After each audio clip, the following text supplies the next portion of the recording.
यह सब हो रहा है 26 जनवरी के दिन। जिस सड़क पर वकील अहमद की दुकान है उसका नाम पटेल मार्ग है। सरदार पटेल के नाम पर उस सड़क का नाम है। दीपक के साहसिक कर्तव्य से सरदार पटेल की आत्मा मुस्कुरा रही होगी। नफरत की दीवार इस देश में काफी ऊंची और मोटी हो चुकी है। सुराख पैदा करने की हर कोशिश नाकाम हो जाती है, लेकिन दीपक की कोशिश बेकार नहीं गई। साजन बिना सुहागन का एक गाना है, सूरज ना बन पाए तो बन के दीपक जलता चल, मधुबन खुशबू देता है। महान गीतकार महानतम इंदिवर की यह लाइन कितनी सुंदर है।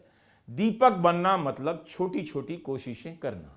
दीपक के रूप में लोगों को नायक नहीं नागरिक मिला जो नफरत के खिलाफ छोटी कोशिशें जारी रख सके। आज लाखों लोग दीपक की चर्चा कर रहे हैं, इसलिए नहीं कि इंस्टा और फेसबुक पर उनके फॉलोअर की संख्या 1,500 से बढ़कर कुल 15 लाख से अधिक हो चुकी है। राहुल गांधी ने कहा है उत्तराखंड के दीपक भारत के हीरो हैं। दीपक संविधान और इंसानियत के लिए लड़ रहे हैं, उस संविधान के लिए जिसे बीजेपी और संघ परिवार रोज रौंदने की साजिश कर रहे हैं। वे नफरत के बाजार में मोहब्बत की दुकान का जीवित प्रतीक हैं और यही बात सत्ता को सबसे ज्यादा चुभती है। शांति के बिना विकास सिर्फ एक जुमला है। हमें और दीपकों की जरूरत है जो झुके नहीं, जो डरे नहीं और जो पूरी ताकत से संविधान के साथ खड़े रहे। हम तुम्हारे साथ हैं भाई, डरो मत, तुम बब्बर शेर हो।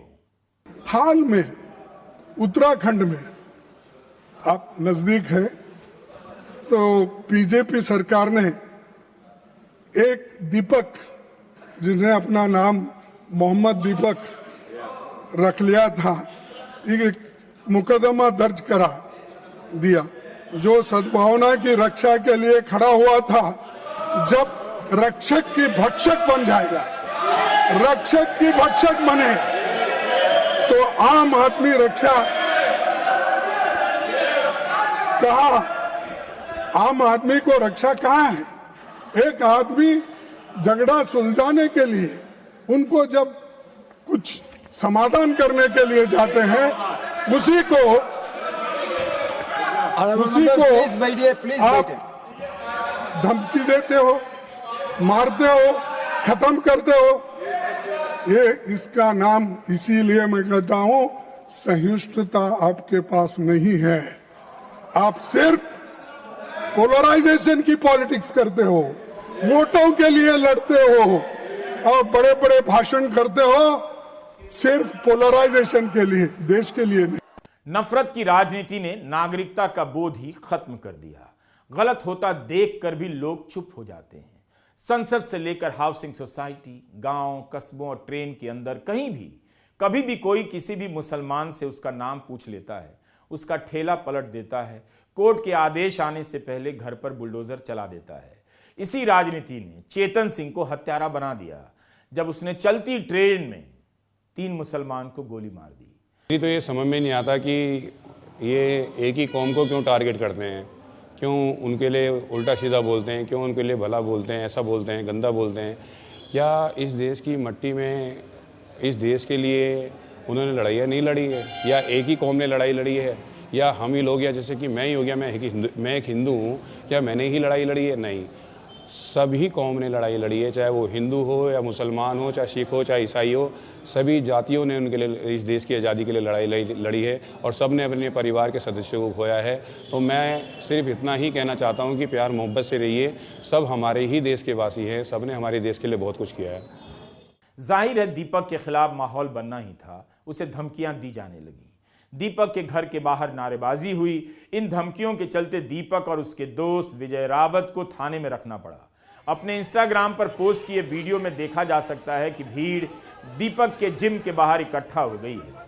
पुलिस की भारी तैनाती होते हुए भी बजरंग दल की भीड़ की तरफ से निकलकर कुछ लोग दीपक के जिम की तरफ जाकर हमला करने की कोशिश करते हैं। बाद में देखा जा सकता है कि दीपक भी गुस्से में हैं, पुलिस से टकरा रहे हैं, कहे जा रहे हैं कि मैं डरने वाला नहीं हूं। जो गलत है वो गलत है। वीडियो के कैप्शन में दीपक ने लिखा है, इंसानियत की सजा आज ये मिली, बजरंग दल के 100-150 लोग मुझ अकेले दीपक को बुझाने आए। 31 जनवरी के वीडियो में देखा जा सकता है पुलिस ने आकर बीच बचाव किया, लेकिन पुलिस की भूमिका पर भी कई सवाल उठे हैं। वीडियो में दीपक पुलिस से पूछते हुए देखे जा सकते हैं कि भीड़ आई उस समय पुलिस कहां थी, भीड़ को रोका क्यों नहीं गया।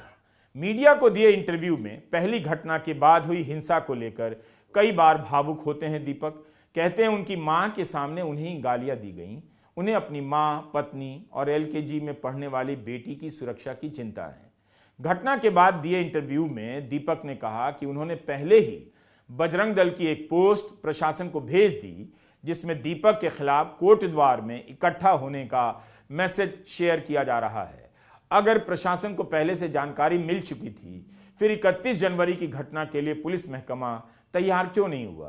पुलिस ने अब शहर के प्रमुख मार्गों, बाजारों में सुरक्षा बढ़ा दी है।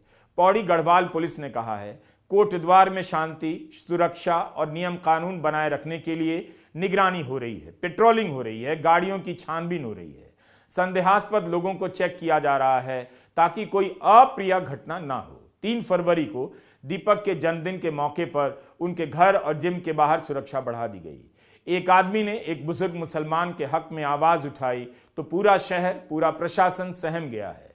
कुछ हो जाएगा, क्या हो जाएगा कि आशंका से पूरा पुलिस प्रशासन अलर्ट है। क्या भीड़ की ताकत इतनी बड़ी हो गई है?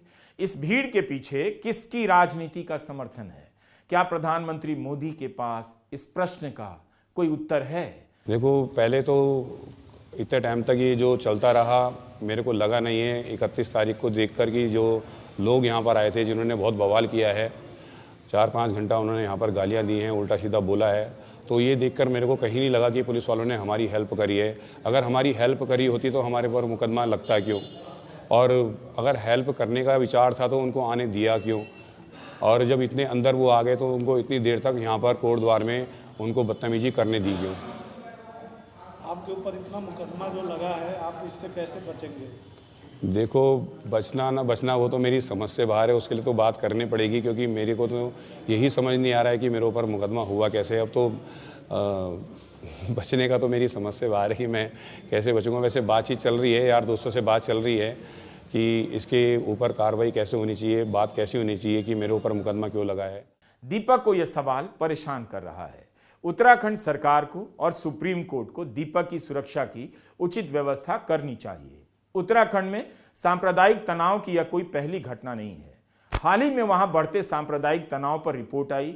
Excluded, targeted and displaced communal narratives and violence in Uttarakhand Association for Protection of Civil Rights APCR ने यह फैक्ट फाइंडिंग रिपोर्ट प्रकाशित की है, जिसमें पिछले कुछ वर्षों में उत्तराखंड में बढ़ती सांप्रदायिक हिंसा का ब्यौरा पेश किया गया है। अब अगर इसे नहीं रोका गया तो इस राजनीति की चपेट में आकर लड़के गुंडे बन जाएंगे या दंगाई बन जाएंगे। दीपक ने जो किया है उसके लिए उन्हें समाज और सरकार की तरफ से सम्मानित किया जाना चाहिए, लेकिन उन्हीं के खिलाफ FIR हो गई और अब मीडिया को भी उनका इंटरव्यू करने से रोका जा रहा है। शायद इसलिए दीपक के साहसिक फैसले से लोग यह सोचने पर मजबूर हो रहे हैं कि क्या उन्हें यही भारत चाहिए था जहां 10 लोग मिलकर 70 साल के एक बुजुर्ग को अपमानित करें, डराए धमकाएं कि दुकान के नाम से बाबा हटाओ या फिर बाबा बन जाओ।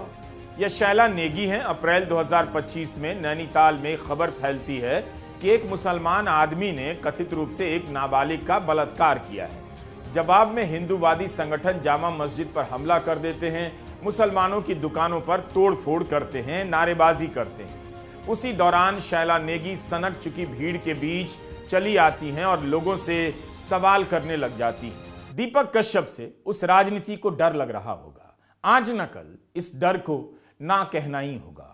अहमद हसन भी उत्तराखंड के नंदानगर के रहने वाले हैं। छोटा सा कस्बा है जहां कोविड के बाद से हालात बदलने लगे। 2024 में एक विवाद के बाद वहां रहने वाले 15-20 मुस्लिम परिवारों के खिलाफ नारेबाजी होने लगी, मारपीट होने लगी, दुकानों को जलाया गया। तोड़फोड़ की आड़ में अहमद की दुकान से 4 लाख रुपए चुरा लिए गए। पिछले साल अप्रैल में सृष्टि जायसवाल और कौशिक राज ने अहमद हसन के बारे में अल जजीरा में एक रिपोर्ट लिखी कि भाग जाने के बाद अहमद हसन वापस चले आए। जहां पैदा हुए, बड़े हुए, वहां से जाने से इनकार कर दिया। हाईकोर्ट गए, हाईकोर्ट ने SP को सुरक्षा के आदेश दिए हैं। दीपक शैला नेगी, विजय रावत और अहमद हसन की इस कहानी से आप क्या सीखते हैं, आपके ऊपर है। लेकिन जिस दौर में लोग चुप रहने वालों में शामिल होने की जगह बहाने खोज रहे हैं, उसी दौर में कुछ लोग बोलकर अपनी कहानी अलग से लिख रहे हैं। नमस्कार, मैं रवीश कुमार।